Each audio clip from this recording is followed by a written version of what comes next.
Hey all, Pete here. It's May 31st, day after Memorial Day. I was going to shoot this video yesterday for Memorial Day, but I didn't. I had some other things I was taking care of. I always think, Memorial Day is a special day in a lot of ways, but it's actually the day that I reported for the Marine Corps when I was 17.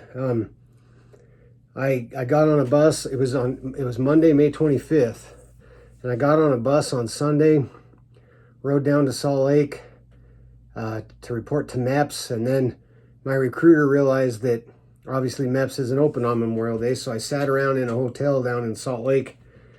That was before they had MEPS in Boise, Idaho, and sat around all day on Monday, and then went in Tuesday morning to start processing, and left on a plane that evening and started boot camp that night on Tuesday, after the day after Memorial Day. So I always think about Memorial Day in maybe a little bit different way than some people do. But I just want to say up front, this isn't a trapping video; it's a gun video, and I've tried to follow a rule about staying somewhat quiet about political stuff on social media, because it seems to just draw out the idiots. And but in light of all of the stuff flying around right now, again, about guns and gun control, I was thinking to myself what kind of a video I could shoot, and I want to just start by saying, if you're against guns, that's fine. I'm not. This video is not to convince you that your views on gun policy are wrong. Okay, this video is to educate. So if you're a gun lover and you have friends that say things that are really misinformed about guns, share this video with them. And if you're one of those people watching this right now, please stick it out to the end. You don't have to agree with me on policy. I know we may not, but I thought, what are some videos I could shoot that would bring just some reason to the table in this conversation. And so I'm going to shoot about 3 or 4 videos total about guns.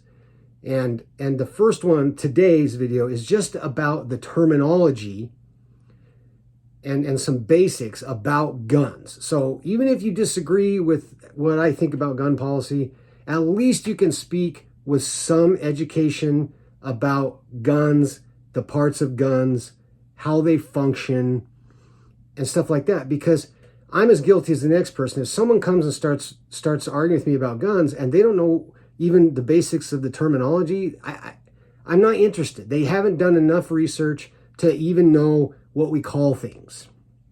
And if your only research is watching, lethal weapon movies, you don't know anything about guns. Okay? And so again, I'm a social worker and a gun lover. Okay, so I'm a weird guy. All right? I got my feet in a couple different worlds in my life, and that's fine. It doesn't bother me. I can live with some tension. It's fine. I work as a full-time counselor. I counsel people who have been affected by violence. Many people. I do a lot of trauma counseling. I myself had a friend who killed himself in a firearms-related accident the 2 weeks before I was a senior. My senior year started in high school. I've been around guns my entire life. I've never been afraid of guns. I've always had a very strong respect for guns and for gun safety. And so, I'm going to do my best to do some informational videos about guns and a little bit about some thoughts about gun policy, not to try to convince anybody, but just to explain some things that I think are important for gun lovers and gun owners to be able to articulate and explain. But also, like I said, if you disagree with me, I'm going to be respectful in my videos, and so I appreciate you giving them a chance, okay? All right, so we're going to talk a little bit about guns today. That just what are the parts, how do they work? Now, we're going to start with handguns, okay? And there are 2 main types of handguns, all right? There are revolvers, and there are semi-auto handguns.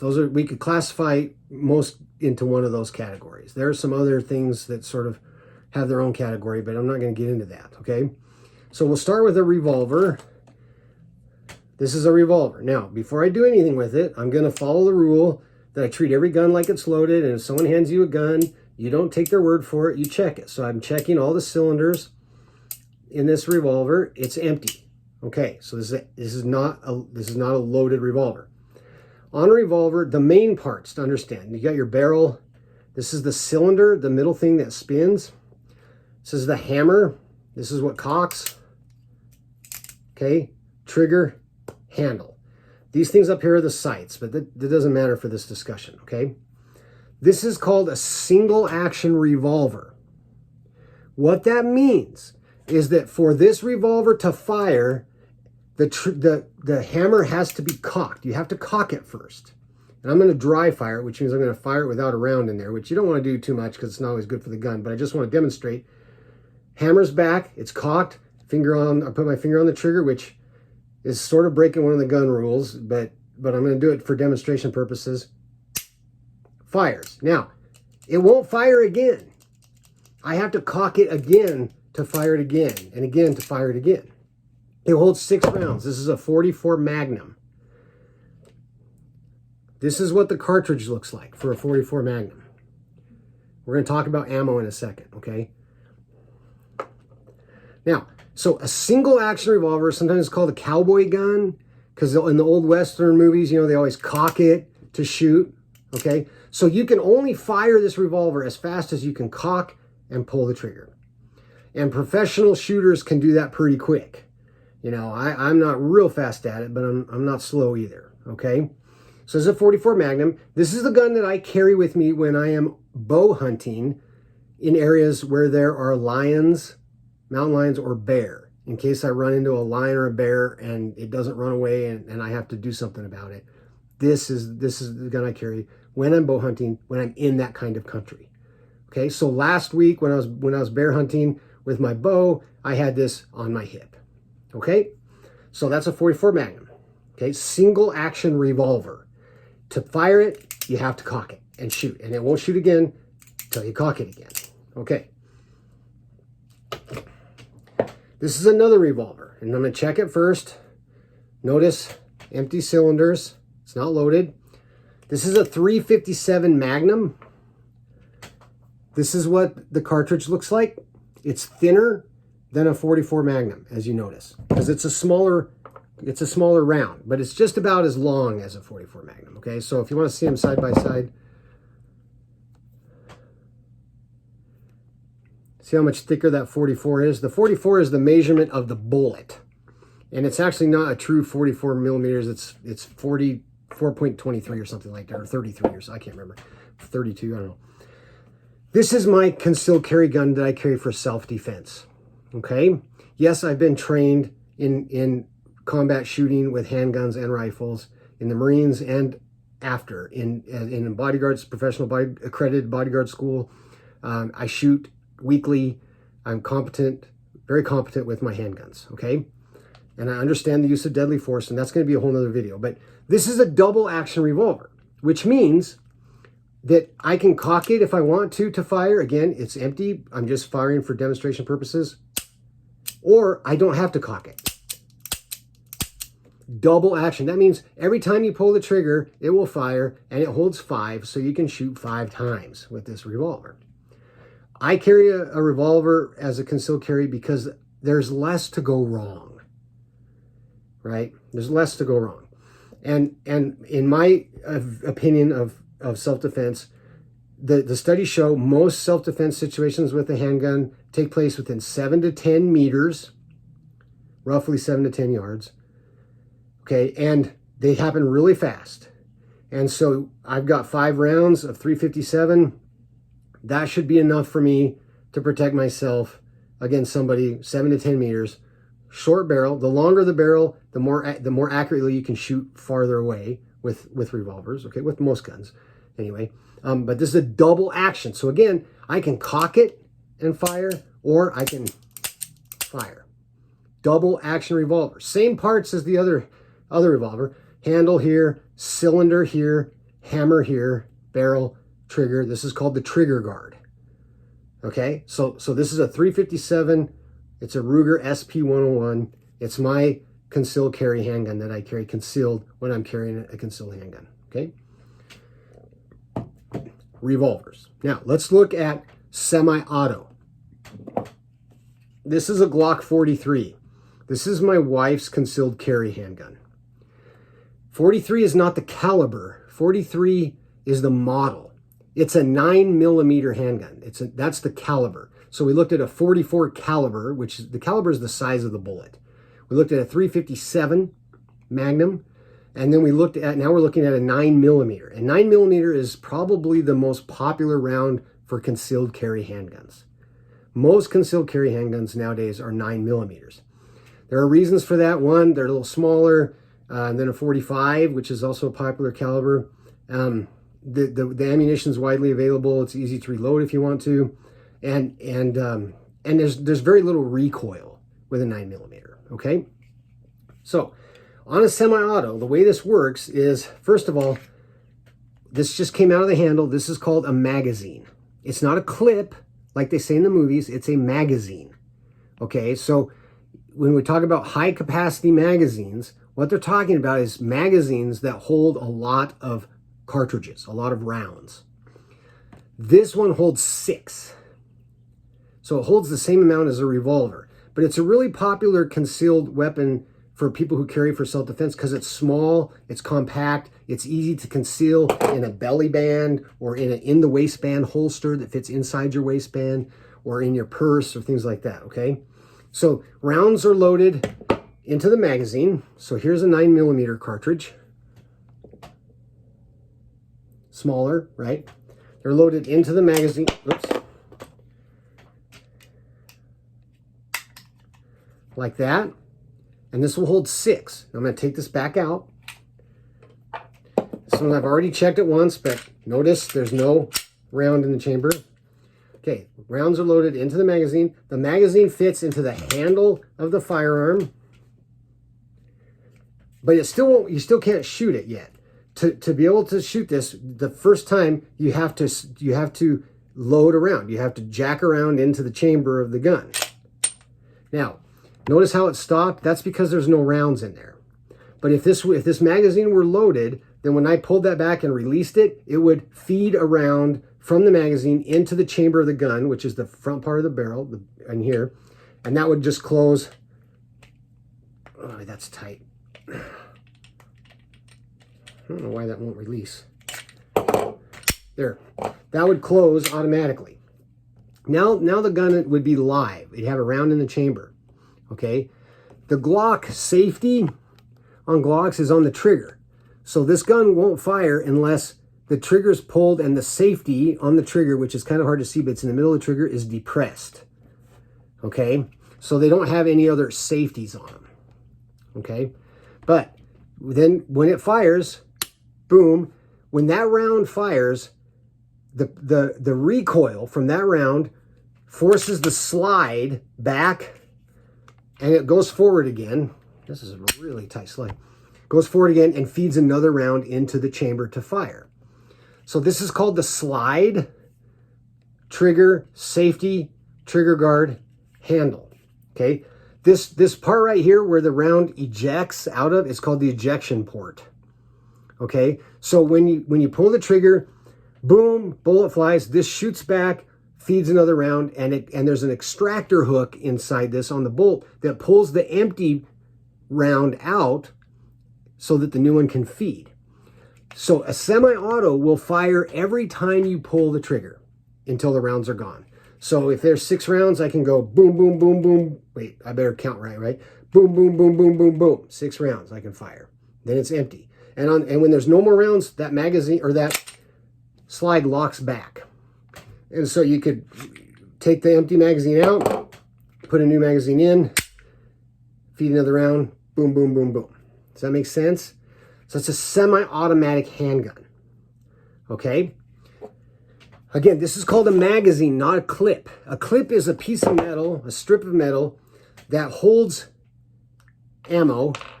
You know, it holds a bunch of cartridges, you know, like this, in a line. And then some magazines are designed that you can fit the clip onto the back of the magazine and push down to load those rounds quicker. Okay, that's what a clip is, okay? It's not a, this isn't a clip.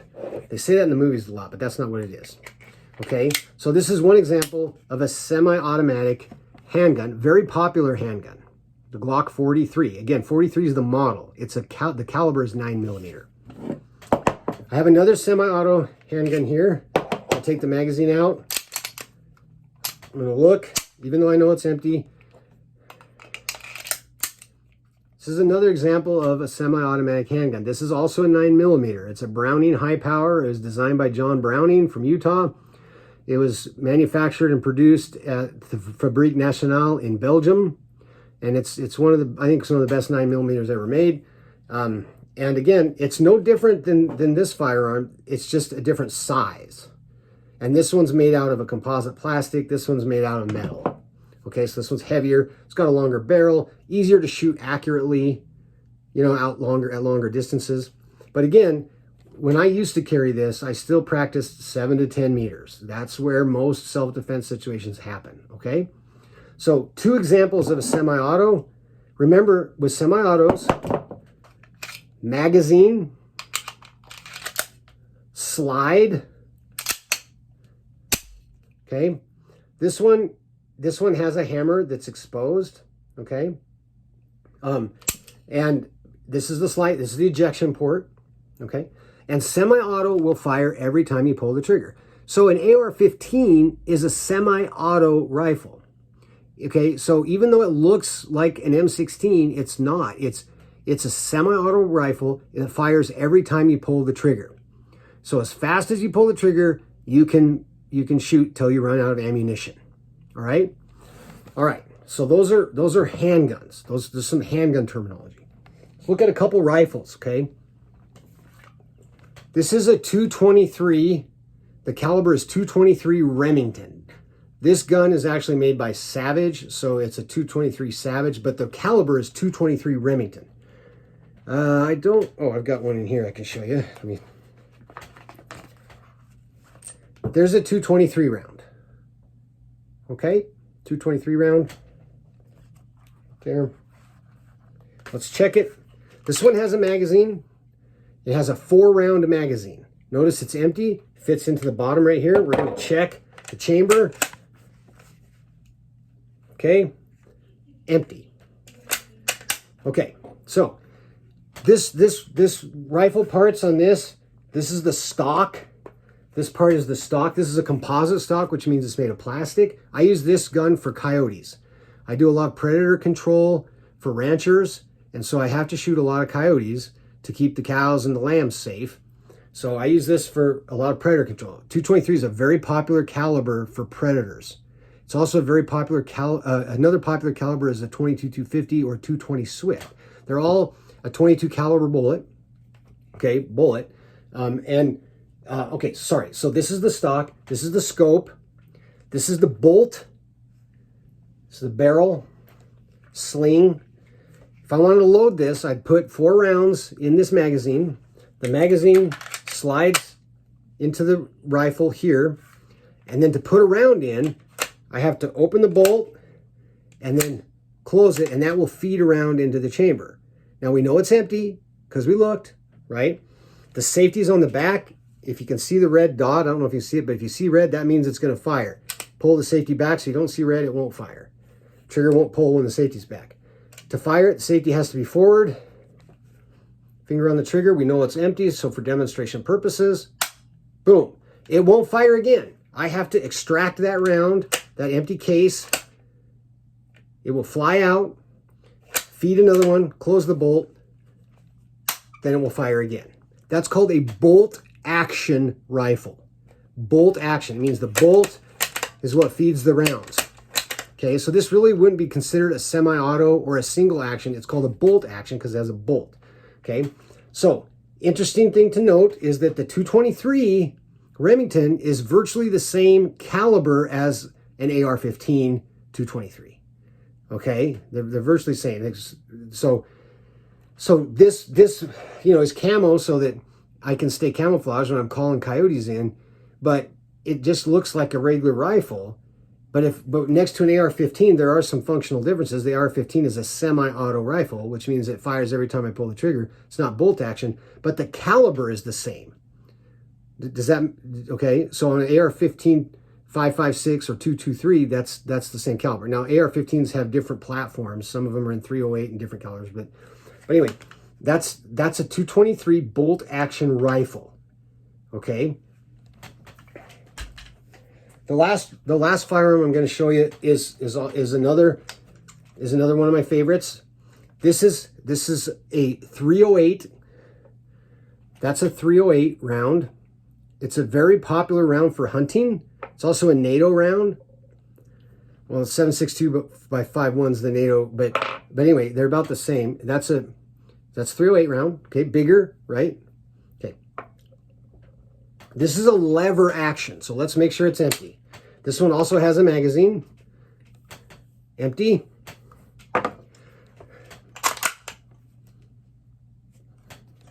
Check. Okay, empty. Gun's empty. All right. I'm going to put this magazine back in. So, same parts, right? We have stock, scope, barrel, trigger guard, trigger. But this is lever action, so it's kind of like a cowboy gun. So you see in the cowboy movies where they cock, right? So if I want to shoot it, I got to cock it. And that feeds around into the chamber. Remember, it's empty, so we're firing only for demonstration purposes. Trigger pulls, round fires. To shoot it again, I got to cock it. That will extract the empty brass. That feeds another round. I can shoot again. So that's called a lever action rifle. Okay. Now, because semi-auto rifles like AR-15s and AK-47s are so controversial, I'm not going to put one on this video, but I'm just going to explain to you that they work about the same as a semi-auto handgun. So they have a magazine that feeds into the rifle. You have to you have to pull the bolt back and release it to feed the first round. But after that, it will fire every time. The recoil pushes the bolt back. The extractor hook on the bolt pulls the empty brass out. And then as it goes back forward, as the bolt slams forward, it feeds another round into the gun. So you can fire it by pulling the trigger every time until you're out of ammunition. They're not fully auto. You can't hold the trigger down and it fires until they're all gone. You have to pull the trigger every single time. Okay? Does that make sense? Now, bump stocks that you hear about, they're controversial because they make it easier to shoot it faster. Okay? So whatever your feelings are on bump stocks, I don't really have an opinion on them. But because I think that your effectiveness with a firearm is largely limited to how effective of a marksman you are or markswoman you are. Okay? But you still have to pull the trigger every time. Does that make sense? So a semi-auto rifle like an AR-15 or an AK-47 or even the Winchester 1907, there were semi-auto rifles all the way back to 1907, and civilians had them before the military did. Okay, so semi-auto rifles have been around for a long time. They were around before World War I. Soldiers were still largely issued bolt action rifles like this. Okay, so the M1 Garand, which was the World War II gun, was a bolt action, right?